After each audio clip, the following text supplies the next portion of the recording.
నమస్తే, welcome to Telugu రాజ్యం. నేను మీరా. నెల్లూరు జిల్లా కొత్తూరు నియోజకవర్గానికి సంబంధించి నల్లపురెడ్డి ప్రసన్న కుమార్ రెడ్డి వర్సెస్ వేమిరెడ్డి ప్రశాంతి రెడ్డి గారి మధ్య ఏర్పడినటువంటి ఈ వాగ్వాదాలు చినికి గాలివానగా మారాయి. అసలు ఎవరిది తప్పు ఎవరిది ఒప్పు అనే అంశం గురించి మనతో మాట్లాడడానికి, అసలు నెల్లూరులో జరుగుతున్నటువంటి రాజకీయ పరిణామాల గురించి మనకు వివరించడానికి ప్రముఖ పొలిటికల్ అనలిస్ట్ కేఎస్ ప్రసాద్ గారు ఉన్నారు. ఆయనతో చర్చిద్దాం. సార్ నమస్తే అండి. నమస్తే అండి. నెల్లూరు అనగానే ఒకప్పుడు వైసీపీ కంచుకోట, ఇప్పుడు టీడీపీ కంచుకోటగా ఉంది. అంటే ఇక్కడ ఏర్పడుతున్నటువంటి ఏవైతే మీ వాడుక భాషలో ఫ్రిక్షన్స్ అంటారు కదా, అవి చాలా క్లియర్గా కనిపిస్తూ ఉన్నాయి సార్. దీని యొక్క పరిణామాలు ఎలా ఉన్నాయి, పర్యవసానాలు ఏంటి? మీరు నెల్లూరులో ఏంటంటే ఈ బొట్ల చేపలు ఈ బొట్లకు గెంతే, ఈ బొట్ల చేపలు మళ్ళీ ఆ బొట్లకు గెంతే, అంతే.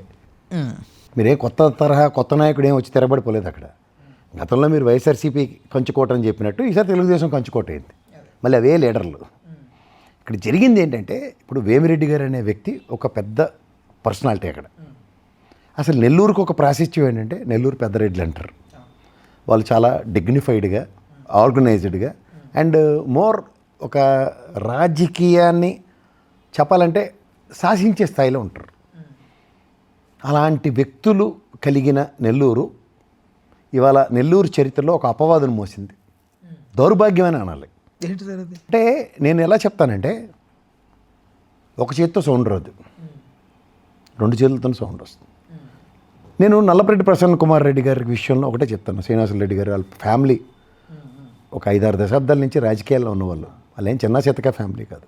అలాగే వేమిరెడ్డి గారు కూడా చిన్న మనిషి కాదు. ఆయన కుటుంబం రాజకీయాల్లో ఎంటర్ అవ్వకమునిపై ఒక బిజినెస్ టైకూన్. ఆయన ఇవాళ శ్రీశైలం లాంటి దేవస్థానంలో బంగారు తాపడాలు చేయించిన గొప్ప మనసు ఉన్న వాళ్ళు. అది కాక ఈ ప్రశాంత్ రెడ్డి గారికి గత వైఎస్ఆర్సీపీ ప్రభుత్వంలో టీటీడీ బోర్డు మెంబర్ ఉన్నారు. ఎవరైనా సరే ఫ్యామిలీకి సంబంధించిన విషయంలో ఇవాళ ప్రపంచం ఎందులో పడి చచ్చిన వేమిరెడ్డి ప్రశాంత్ రెడ్డి గారు అండ్ వేమిరెడ్డి గారు ఇద్దరు భార్యాభర్తలు. ఒక భార్యాభర్తల గురించి బయటవాడు ఎవడ మాట్లాడినా తప్పే. నల్లపురెడ్డి శ్రీనివాసరెడ్డి గారు ఆయన స్థాయిలో ఆయన 10 మెట్లు దిగి ఆ మాట మాట్లాడడం చాలా తప్పు. ఇవన్నీ ఒక ఎత్తు అయితే, ఆవిడ ఇవాళ నిన్న ప్రశ్న అడ్రస్ చేస్తూ మాట్లాడుతూ ఎవరో మాట్లాడడానికి మా వాళ్ళు నా మీద ఉన్న ఫ్యాన్ అంటే ఖచ్చితంగా ఒక ఎమ్మెల్యే గారికి ఒక ఎంపీ గారికి 10 మంది ఫాలోవర్లు లేకుండా ఆవిడ ఉండరు. అండ్ గతంలో మీరు వైఎస్ఆర్సీపీ శ్రేణులు జగన్మోహన్ రెడ్డి గారిని పట్టాభి మాట్లాడిన మాటకి ప్రతిస్పందనగా తెలుగుదేశం పార్టీ ఆఫీస్ మీద దాడి చేయడం ఎలా సముచితం కాదో సముచితమో ఎవరి స్థాయికి వాళ్ళు నిర్ణయించుకోండి, పక్క పెట్టండి. ఇవాళ కూడా ఇంచుమించు అదే అట్రిబ్యూట్ చేస్తూ ప్రశాంత్ రెడ్డి గారిని ఆ విధంగా మాట్లాడిన దాని మీద ఆవిడ ఫాలోవర్స్ ఆ విధంగా ప్రతిఘటించారు. కానీ ఆవిడ ఇవాళ 2 విషయాలు చెప్తాను. ఇది లోకేష్ గారు అక్కడ నెల్లూరులో ఉన్నప్పుడు, నెల్లూరు పర్యటనలో ఉన్నప్పుడు జరిగింది. ఇక్కడ గమనించవలసిన విషయం ఏంటంటే, ఆవిడ ప్రశ్నకి మాట్లాడుతూ ఎవరో మా అభిమానులు ఎవరో వెళ్ళి ఉండొచ్చు, మా వాళ్ళు కొంత చేస్తే మిగిలిన ముక్కాలు ఆయనే చేసుకున్నాడని చెప్పారు. ఎవడింట్లో అన్న వాళ్ళు ఎరగొట్టుకుంటారు ఎవరైనా సామాన్లు. రెండోది ఏంటంటే, ఆ ఇంట్లో ఉన్నది పెద్ద ఆవిడ, వాళ్ళ అమ్మగారు శ్రీనివాసరెడ్డి గారు వాళ్ళ అమ్మగారు ఉన్నారు, పెద్ద ఆవిడ. నెక్స్ట్ పని అమ్మాయి ఉంది. వాళ్ళిద్దరూ భయభ్రాంతులకు గురై చచ్చిపోదాం అన్నంత అయింది. నేను మళ్ళీ చెప్తున్నాను, వేమిరెడ్డి ప్రశాంత్ రెడ్డి గారు అనుచరులు 200 మంది పైసీలకు వెళ్ళారు అన్నది వాస్తవం. రెండోది ఏంటంటే, ఒకరు నల్లపురెడ్డి శ్రీనివాసరెడ్డి ఇంట్లో ఉంటే ఖచ్చితంగా చంపేసి అందరు, మామటం లేదు. ఎందుకంటే వాళ్ళు the way they handle the house, ఇంట్లో ఏ సామాన్యకి క్షమాభిక్షలు లేకుండా ఎరగొట్టారు. సోఫాలు సీరీసారు, టీవీలు అయితే పెద్ద పెద్ద సొత్తులు కటార్లు పట్టుకుని కార్లు తిరగేసేసారు. ఏకంగా ఏదో అట్లు తిరగేస్తారు చూడండి అలాగా. అంటే అంత భావోద్వేగం అది అందరిలో ఒక్కసారిగా. నెల్లూరులో నెల్లూరు ప్రకాశం జిల్లాలో ఒక హత్య ఉదంతం ఒకటి గమనించుకోండి. ఎన్ని పోట్లు పొడిచారు, పోటీకి ఎంత లెక్కెట్టి ఇచ్చినట్టుగా ఉన్నారు. ఆ ప్రొఫెషనల్స్ వెళ్ళి స్పాన్ ఆఫ్ నో టైంలో లేపేశారు కదా సోదరిని. ఇంచుమించు ఇది కూడా అంతే. జనరల్ అమ్మగారిని ఎక్కడ ఉన్నాడో చెప్పు, ప్రశాంత్ రెడ్డి ఎక్కడ ఉన్నాడు, నల్లపురెడ్డి శ్రీనివాసరెడ్డి ఎక్కడ ఉన్నాడు, వెళ్ళిపోయాడా, ఉన్నాడా ఇంట్లో, ఈ గలాపాలు పైపచ్చి మెట్లు మార్గం కొంచెం ఇది ఉంటే నిచ్చినేసుకుని పైకి ఎక్కి ఎరగొట్టారు ఫస్ట్ ఫ్లోర్. ఇవన్నీ అంటే ఒకటి నెల్లూరు చరిత్రలో. అందుకే నేను చెప్పాను మా ఆయన మచ్చ. రాజకీయ క్షేత్రంలో ఇన్నాళ్ళు 78 సంవత్సరాల స్వతంత్రంలో ఇంట్ల మీద దాళ్ళు. ఏడో పాకిస్తాన్లో వన్ ఆఫ్ ద మినిస్టర్ ఇంటికి ఇలా ఎరగొట్టిన ఉదంతం చూసాం. నెక్స్ట్ మన బంగ్లాదేశ్ మాజీ ప్రధానమంత్రి హసీనా ఇంటి మీద ఇలా దాడి చేయడం, ఇది ఫస్ట్ టైం.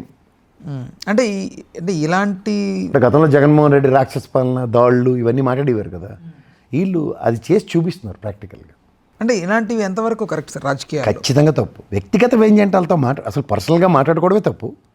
పర్సనల్గా కాకుండా రాజకీయ క్షేత్రంలో పార్టీల పరంగా మాడుకొని మీరు నల్లపరెడ్డి శ్రీనివాసరెడ్డి ఏం మాట్లాడిన వాళ్ళు నేను ఒకటే చెప్తా, మీ నియోజకవర్గంలో ఆవిడ్ని ప్రజల హృదయాలు గెలుచుకున్న ఎమ్మెల్యే ఆవిడ. ప్రజల్నే అడగండి ఆవిడని ఎందుకు గెలిపించారు ఏంటని. మీరేదో భావావేశాలకు మాట్లాడి వాళ్ళ ఫ్యామిలీ విషయాలు మాట్లాడితే అంటే మళ్ళీ పర్సనల్గా టూ మచ్ వెళ్ళారేమో కదా సార్. నేను అది యాక్సెప్ట్ చేయను. ఆయన అలా మాట్లాడడం ఎంత తప్పు, వీళ్ళు కూడా ఇంటి మీద పడి అలా దాడి చేయడం చాలా తప్పు. పెద్ద ఆవిడ అయ్యే హార్ట్ అటాక్ వచ్చి చచ్చిపోతే ఎవరిది బాధ్యత? వాళ్ళ తల్లిగారు ఉన్నారు. ఒక్క క్షణం ఆలోచించుకోలేపారా వీళ్ళ ఫ్యామిలీ లెగసీ వాళ్ళ ఫ్యామిలీ లెగసీ? కాదు సార్, వీళ్ళు బంధువులు కూడా అవుతారు కదా సార్. బంధువులు అవుతారు. గతంలో మొన్నటిదాకా కలిసి ప్రయాణించిన వాళ్ళే కదా వైఎస్ఆర్సీపీ పరంగా. ఎక్కడో దగ్గర కలిసి హాయ్ బాయ్ చెప్పుకునే వాళ్ళే కదా సార్. మరి ఎందుకు చెప్పుకోరు సార్? ఇది మరీ దారుణంగా ఉన్నాయి ఈ హెల్దీ పాలిటిక్స్కి. ఈ విధంగా అయితే హెల్దీ పాలిటిక్స్ అనలేము సార్, అసలు ఇంపాసిబుల్. ఈ విధంగా కంటిన్యూ అయితే మాత్రం ఎక్కడికి వెళ్తున్నాం మనం? ఈ బీహార్ ఇలాంటివన్నీ ప్రాక్టికల్గా చేసి చూపించుకుందాం అనుకుంటున్నారా? ఇది మీతో మొదలైంది, రేపు మీతో అంతమైపోతుందని లేదు కదా. అలూరుకుంటారా రేపు? డైరెక్ట్గా గవర్నమెంట్లు మారుతాయి, ఏం శాశ్వతాలు కాదు కదా ఇవి. వాళ్ళు ఇదే పంతా కావాలో చేశారనుకోండి, ఎవరు చెప్పుకొని ఎవరికి ఏడుస్తాం మనం? డైరెక్ట్గా వీపీఆర్ గారిని కూడా టార్గెట్ చేసి మాట్లాడినట్టున్నారు కదా ప్రసన్న కుమార్ రెడ్డి గారు. కొన్ని అది ఎలా ఉంటున్నాయి అంటేనండి, ఇప్పుడు భావోద్వేగం. ఇప్పుడు మనం చూడండి, రోడ్డు మీద ఏదో ఆటో వాడు ఏదో అడ్డుపడినప్పుడు మనకు క్షణికావేశంలో 4 మాటలు ఎక్కువ మాట్లాడతాం. అలా రాజకీయాల్లో కూడా ప్రతి నిమిషం క్షణికావేశాలకు ఎందుకు గురి అవుతున్నారు నాకు అర్థం కావట్లేదు. ఇప్పుడు మనం బండి మీద వెళ్తూ ఉంటాం, సడన్గా ఆటో వాడు ఇష్టం ఉన్నట్టు కట్ చేస్తాడు, మన భావజాలాలు మారిపోతాయి, మన లాంగ్వేజే మారిపోతుంది. అవునా కదా? అలా రాజకీయాల్లో కూడా అలా అంత దిగజారిపోయి ఎందుకు ప్రవర్తిస్తున్నారు? మనకి రోజు ఆ లాంగ్వేజ్ ఉండదు కదా. ఆ మూమెంట్లో వాడు చేసిన కోతి పనికి మనకు వచ్చిన భావావేశం. కానీ ప్రతి నిమిషం అవతల వాళ్ళని కోతుల్లో ఊహించుకుని ఇష్టం వచ్చిన మాట్లాడుతుంటే అంటే చుట్టుపక్కల వాళ్ళ రియాక్షన్ కూడా కొంచెం ఎంబారసింగ్ అనిపించింది సార్. ఆయన అలా మాట్లాడుతుంటే నవ్వుతున్నారు అందరూ, ఒక ఉమెన్ని హేళన చేస్తుంటే.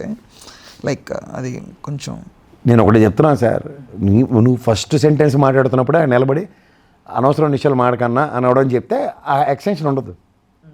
మీకు అర్థమవుతుందా? అందరూ ఎంజాయ్ చేస్తుంటే అది బాగా అనిపించింది సార్.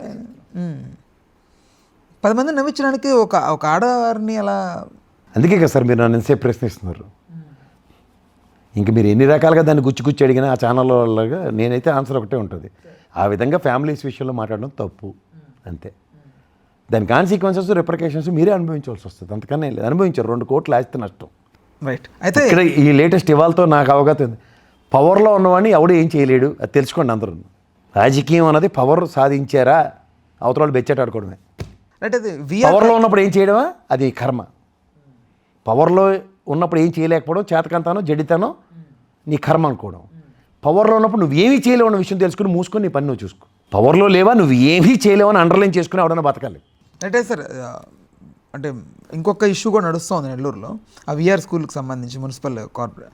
అదేంటి సార్? దానికి ఎందుకు వాళ్ళకే ఎందుకు వస్తుంది అది అట్లా?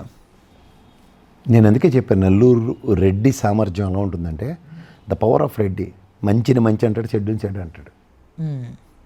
ఇప్పుడు మహారాజు గారిది వెంకటగిరి రాజా గారి కాలేజ్ అది.